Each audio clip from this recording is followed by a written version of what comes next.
మరమరాల ఉప్మా ఎలా చేయాలో చూపిస్తానండి. ప్రాసెస్ స్టార్ట్ చేసేద్దాము. స్టవ్ వెలిగించుకొని ఆయిల్ వేసుకోవాలండి. ఆనియన్స్ వేసుకోవాలి. ఆనియన్స్ ఫ్రై అయ్యాయి. ఇప్పుడు పచ్చిమిరపకాయలు టమాటా వేసుకున్నాను. కొంచెం సాల్ట్ వేసుకున్నానండి. టమాటా కూడా మగ్గుతుందండి.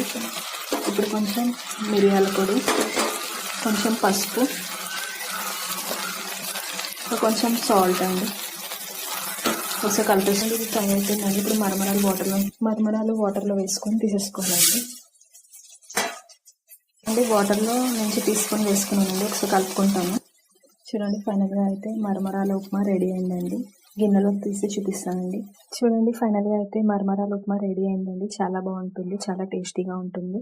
మీరు కూడా ట్రై చేయండి. వీడియో కనుక మీకు నచ్చినట్లయితే ప్లీజ్ లైక్ చేయండి, సబ్స్క్రైబ్ చేయండి. Thank you.